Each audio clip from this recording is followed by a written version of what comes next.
Hi, today me going to explain a horror, sci-fi movie called The Girl with All the Gifts. Hey, spoilers ahead. Watch out and take care. In an alternate future, most of humanity has turned into cannibalistic zombies known as Thea-hungries. Normal people are transformed into these mindless creatures thanks to a parasitic fungus transmitted via spit or blood. The only remaining hope is a cure that could be obtained from a small group of carrier but asymptomatic children. Several such half-zombie children are imprisoned by a group of soldiers at an army base in the Homea counties. Melanie is one of these test subjects, but she is exceptionally intelligent for her age. Every morning, she wakes up before the base's lights are turned on. She puts on her clothes and prepares for school even before the guards come into her cell. Two soldiers then tie her ankles, wrists and forehead to a wheelchair. They roll her out into the hallway, getting her in line with the other children.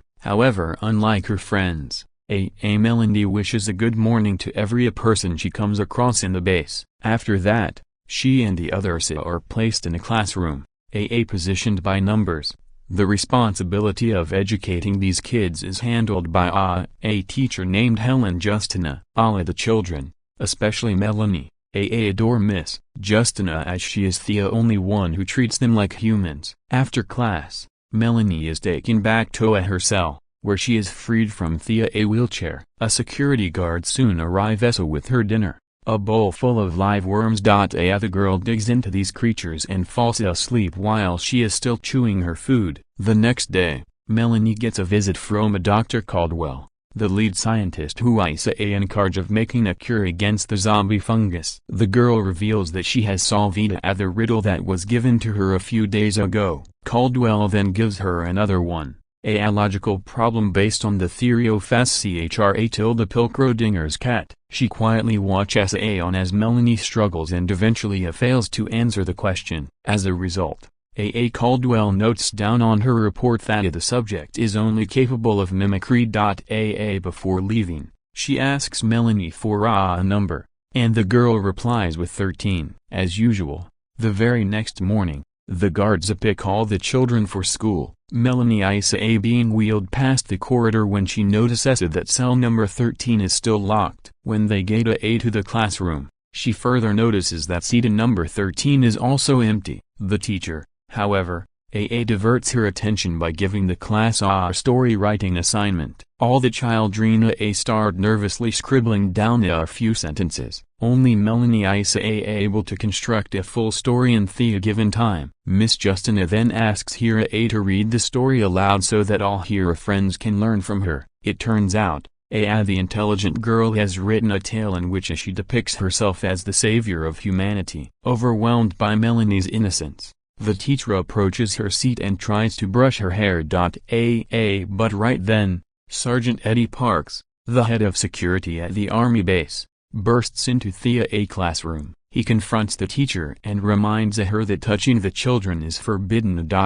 Parks wants to give Justina a reminder of why this rule was made in the first place. So, he walks up to one of the seats, rolls up his sleeve and brings his arm close to a child. The latter sniffs the sergeant and suddenly unhinges its jaw, trying to ferociously bite the arm. All the other children, except Melanie, mimic the same behavior. That night, Dr. Caldwell arrives in front of Melanie's cell and reveals that she knows what happened earlier. She chats with the girl for a while and later asks for another number. To her utter surprise, Melanie answers 4, which is her own cell number. The following morning, Sergeant Parks personally comes in to escort Melanie. He gets her out of the cell, but instead of heading to the classroom, he takes her out of the facility. Things are not looking good as a huge horde of zombies is attacking the outer fence of the base. Soldiers are seen running and shooting, trying to stall the imminent attack. Nonetheless, Parks calmly wheels Melanie into a laboratory where Dr. Caldwell is waiting. She once again asks the girl about the logical problem based on Pilkrodinger's cat. Melanie fails to answer the question for the second time, and the doctor draws a final conclusion that she has no logical capabilities. Soon afterwards, a second doctor injects a sedative into the girl's arm, instantly knocking her out. They move her to a surgical bed and restrain her. But Melanie quickly wakes up. Their procedure is soon interrupted when Justina runs inside to stop the doctor from operating on the kid. However, Caldwell promises to find a different way to do things and convinces the teacher to put her weapon down. The latter naively lowers the fire extinguisher she had been holding, only to get pepper sprayed. Thea incapacitates Justina and two soldiers soon arrest her before taking her away. However, just as the doctor is returning for her procedure, an alarm starts blaring. Caldwell tells the other doctor to drop the shutters. But as the latter does so, a zombie breaks through the glass and bites her arm. Caldwell kills Thea zombie using a nearby fire extinguisher but also cuts her hand in the process. Soon, the other doctor starts turning into a zombie but Caldwell escapes the lab just in time. Melanie is still tied to the beta and now left alone in the lab with Thea zombie. But the creature doesn't even touch the girl as she too is partially a zombie. Melanie then grabs a scalpel from nearby and frees herself from the restraints. Following this, she walks outside to find complete chaos in the complex. There are zombies running around, attacking the soldiers who are trying to shoot them down.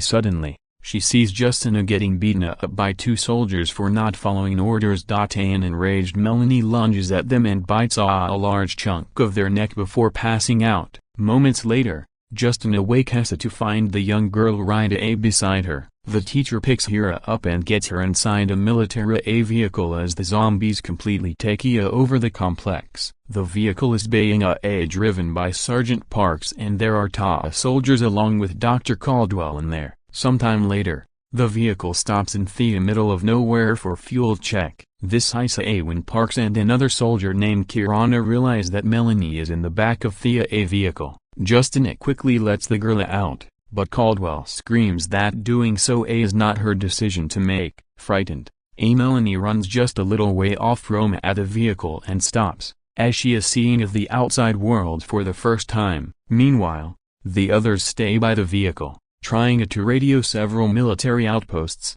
but to no avail. The doctor soon orders them to retrieve her test subject and Justina goes to chat with the little girl. Parks and Kieran, on the other hand, check the vehicle for supplies but find no water or food. They only find a singular mask that was once used to retrieve asymptomatic kids and tow at the secure base. The sergeant then makes a plan to go south to a secure outpost named Beacon. Following this, they put Melanie in the gunner's seat of the vehicle, strapped in and masked. They soon make another stop so that they can head to a nearby river to get water. When they arrive, a few zombies find them, prompting a shootout with the soldiers. One of the soldiers gets bitten in the fight, so Parks waits a moment to see if he'll turn. Unfortunately, the soldier does begin to change into a zombie and the sergeant is forced to shoot him dead. As he closes the doors of the vehicle, Parks realizes that Justina has brought Melanie inside with them.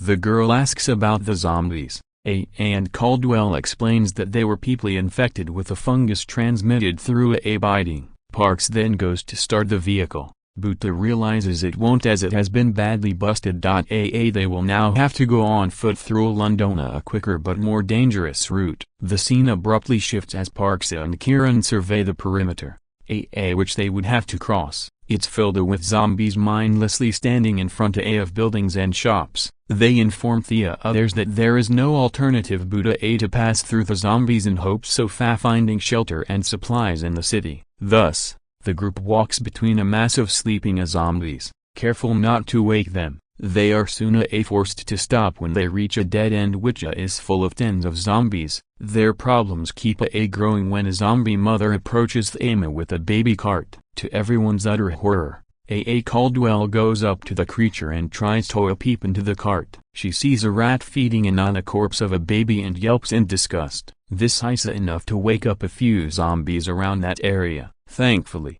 the group manages to escape and quietly moves through the zombie-filled streets of the city. They eventually come across an abandoned hospital and go inside. Parks finds an opening to the upper floor, and they all climb up to where they will be much safer. The soldiers and Justina then immediately go on patrol, leaving the doctor alone with the A kid. But moments later, the teacher returns and gives Melanie the new clothes she found for her. The next morning, they notice that more zombies have gathered in front of the hospital. They have no way out, but Melanie comes up with an idea. Since the zombies won't attack her, she convinces them to let her go outside. The kid wants to find a way to move the zombies away from the building. Caldwell doesn't like the plan, but without an alternative, the others agree. Before she leaves, Melanie asks to put on her new clothes that her teacher brought last night. She goes outside without her mask and passes the zombies without trouble. However, when she sees a cat, the kid hunts it down and eats it raw. She later goes into a nearby house and finds a little dog. Melanie then returns and uses a small animal as a decoy for the zombies, getting them all away from the hospital. Following this, Parks puts the mask and handcuffs back on the girl, and they continue their journey through the abandoned city. They have only walked a few miles when they see something strange. The fungus growing out of the bodies of the zombies. Caldwell thinks this is the next stage in the life cycle of the parasitic organism. She then tells Melanie that in her case, the fungus works more as a symbiote than a parasite like in the adult zombies. Going deeper into the city, they find a huge mass of bodies growing into a massive fungus that ranges up a skyscraper. Caldwell suspects that when enough zombies come together, they transform into the mature stage of the fungus that can pollinate larger areas, possibly the entire world. They thus leave the outgrowth behind and head towards their destination. On their way, their luck begins to change as they suddenly find a mobile laboratory. The group gets inside the vehicle and starts looking for supplies. Parks tries the engine first and then the radio, but there is no response from anything. Kieran soon leaves on a supply run. While unbeknownst to anyone, Melanie begins to feel uneasy. As she's about to turn, she tells the adults that she needs to eat and they let her out to hunt. Sometime later, the girl finds her food and hungrily tears through it. She is enjoying her meal when suddenly, she hears a strange sound and follows it to a bookstore. She peeks through and sees a group of children communicating with the grunts. To her surprise, Melanie realizes that they are just like her. This is when a little boy comes inside and tells the others that he smelled something. The whole horde of zombie babies, led by their mother, then follow him outside. Back at the mobile lab, Caldwell is getting sicker and informs Justina that she has sepsis. She then starts talking about how she needs Melanie's brain and spine to make a vaccine. Their conversation is interrupted when Melanie returns and tells them about the children she saw. She is convinced that the horde will hunt for Kieran. Elsewhere, Kieran sees a star and crawls under the shutter to get in but forgets his radio outside. He starts eating whatever he finds and gets distracted due to dirty magazines kept on a nearby shelf. A little girl soon appears on the spot and lures him between the rafters of the store. Unfortunately, more children and then their mother joins them and the horde attacks Kieran together. Meanwhile, Melanie is leading Parks and Justina to him using her advanced sense of smell. They finally arrive at the store, enter inside, and find Kieran in a half-eaten state. Devastated, they arrive at the lab, only to see that the door is open. They quickly walk inside but Caldwell, who is wearing a mask, sedates them with some kind of a gas. She then pulls Melanie toward the lab to perform her procedure but stops because her hand is profusely bleeding. Caldwell turns around for a moment to fix it, but when she turns back, Melanie is already conscious and alert. With no other option, Caldwell tries to convince the girl to give herself up so she can save everyone with the vaccine. The girl almost agrees but asks one last question, whether Caldwell thinks she's alive or just mimicking human behavior. The doctor then reluctantly answers that Melanie is a very lively human. Upon hearing this, the kid changes her mind as she doesn't want to give up her life for others. She runs out, leaving the doctor and other humans locked in the mobile pod. Caldwell follows her, but as she has no gun or protection, the doctor is immediately eaten by a horde of zombie children. Meanwhile, Melanie goes to the huge fungus tree they found earlier and sets it on fire. These will break the pods and activate the spores, causing the zombie seeds to spread everywhere. Unfortunately, Parks had followed Melanie too, and without any mask, he gets infected. The sergeant doesn't want to become a zombie and begs the kid to eliminate him. Melanie, who has slowly grown fond of Parks, reluctantly grabs his gun and shoots him in the head. Later, Justina wakes up in the lab, still protected from the spores. She gazes outside and quickly realizes what has happened. The scene shifts to a few weeks later, and we see Justina is still inside the lab. She is absolutely fine and now uses her time to teach a horde of zombie children. Melanie is the horde's leader now, and they all attend Miss Justina's lessons together.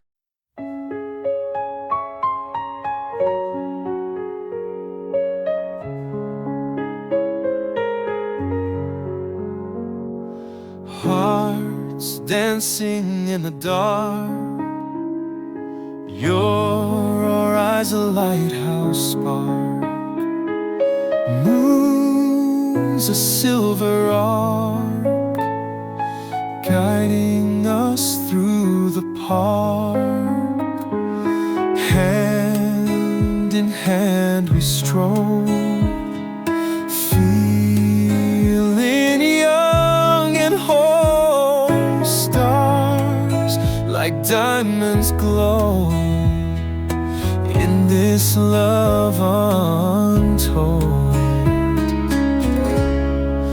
Moonlit whispers in the night, hold me close and hold me tight. Every breath a sweet delight underneath the pale moonlight.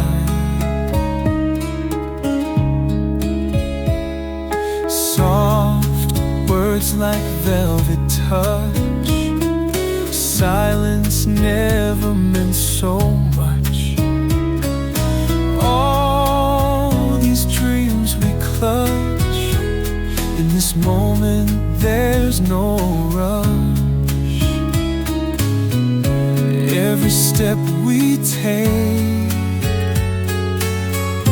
every smile we make, in your arms there's no mistake. It's a love we won't forsake.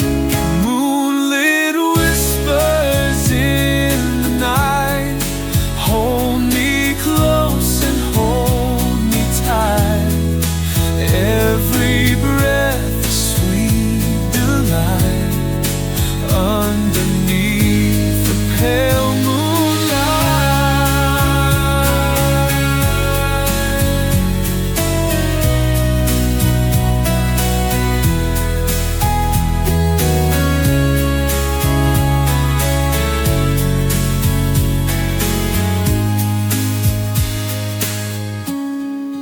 every step we take, every smile we make, in your arms there's no mistake.